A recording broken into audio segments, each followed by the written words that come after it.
കിച്ചണിലേക്ക് എല്ലാവർക്കും സ്വാഗതം. ഇപ്പോൾ എല്ലായിടത്തും നല്ല രീതിയിൽ മഴ ലഭിച്ചിട്ടുണ്ടല്ലേ. അപ്പോൾ നമ്മുടെ പച്ചക്കറി തോട്ടത്തിലെ തൈകളൊക്കെ നല്ല ഉഷാറായിട്ട് വളരും.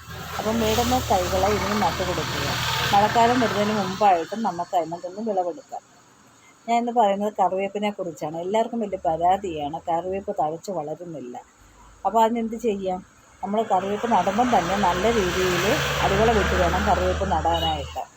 അതിനകത്ത് വേപ്പിൻ പിണ്ണാക്ക്, കപ്പൻ്റെ പിണ്ണാക്ക്, എല്ലുപൊടി, ചരി കമ്പോസ്റ്റ്, ചാണകപ്പൊടി, സ്വല്പം ചാരം, ഡോളാമേറ്റ് ഇത്രയും ചേർത്ത് നല്ലൊരു മിശ്രിതം ഉണ്ടാക്കിയിട്ട് ആ മിശ്രിതത്തിൽ ചട്ടിയിലാണെങ്കിലും ഗ്രോ ബാഗിലാണെങ്കിലും മണ്ണിലാണെങ്കിലും അങ്ങനെ നമ്മൾ നട്ടു കൊടുത്തു കഴിഞ്ഞാൽ നല്ല ഗ്രൂത്തിൽ നമ്മുടെ ഈ ചെടി വളരും.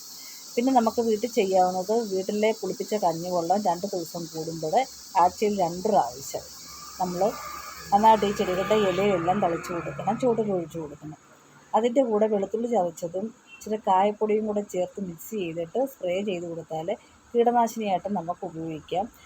ചെറിയ ഈ പറയുന്ന കറുത്ത ഉറുമ്പ് വന്ന് പറ്റി പിടിച്ചിരിക്കത്തില്ലേ, അതിന് നല്ലതാണ്, മുഞ്ഞയ്ക്ക് നല്ലതാണ്. അതുപോലെ മഞ്ഞളിപ്പ്, ഇലയുടെ അരികു മഞ്ഞളിച്ച് കരിഞ്ഞ് വരുന്നതിന് ഏറ്റവും നല്ലതാണ്. അങ്ങനെയൊക്കെ നിങ്ങൾ ശ്രമിക്കണം. പിന്നെ ചിരട്ടക്കരി ചെറുതായിട്ട് പൊടിച്ചിട്ട് മണ്ണിൽ വിതറി കൊടുക്കുക, നമ്മുടെ ഈ തടത്തിൽ വിതറി കൊടുക്കുക. മുട്ടത്തോട് കിട്ടുമ്പോഴത്തേനും മുട്ടത്തോട് ശേഖരിച്ചിട്ട് അത് പൊടിച്ചിട്ട് മാസത്തിൽ നിന്ന് നമുക്ക് ഇട്ട് കൊടുക്കുക. നന്നായിട്ട് കാൽസ്യം ഈ ചെടിക്ക് ആവശ്യമാണ്. അപ്പോൾ അങ്ങനെയൊക്കെ ചെയ്യുമ്പോഴത്തേക്കിന് ഈ നമ്മുടെ കറിവേപ്പ് നല്ല രീതിയിൽ ആർത്ത് വളരാൻ സാധിക്കും. പിന്നെ ഒരു ടിപ്സ് പറഞ്ഞു തരാം. കറ്റാർവാഴയുടെ ഒരു ലീഫിൻ്റെ പകുതി മതി. അതുപോലെ ഒരു 5-6 ചുവന്നുള്ളി. ഇത് നന്നായിട്ട് പഴത്തിൻ്റെ തൊലി കിട്ടുവാണെങ്കിൽ പഴത്തിൻ്റെ തൊലി, അത് പൊട്ടാസ്യം ധാരാളം കിട്ടും. അപ്പോൾ ഇത് മൂന്നും കൂടെ നന്നായിട്ട് മിക്സിയിലിട്ട് അടിച്ചതിന് ശേഷം വെള്ളം ഒഴിച്ച് നേർപ്പിച്ചിട്ട് ഇലയെ തളിക്കേണ്ട, ചുവട്ടിലൊഴിച്ച് കൊടുത്ത് വെച്ചാൽ മതി. ചുവട്ടിലൊഴിച്ച് കൊടുത്തു കഴിഞ്ഞാൽ നല്ല ഗ്രോത്ത് ചെടി വളരും. ഇതിന് മാത്രമല്ല, എല്ലാ പച്ചക്കറികൾക്കും അങ്ങനെ ചെയ്യാൻ പറ്റും കേട്ടോ. അപ്പോൾ നിങ്ങൾ അങ്ങനെയൊക്കെ ചെയ്ത് കഴിഞ്ഞാൽ നമുക്ക് ഈ നമ്മുടെ പച്ചക്കറികളല്ല, ഈ കറിവേപ്പ് നല്ല രീതിയിൽ ഗ്രോത്ത് വളരും. പിന്നെ ഇത് വളരുന്ന അനുസരിച്ച് ഇതിൻ്റെ നാമ്പ് നുള്ളി കളയണം. നാമ്പ് നുള്ളി നമുക്കെടുക്കാം.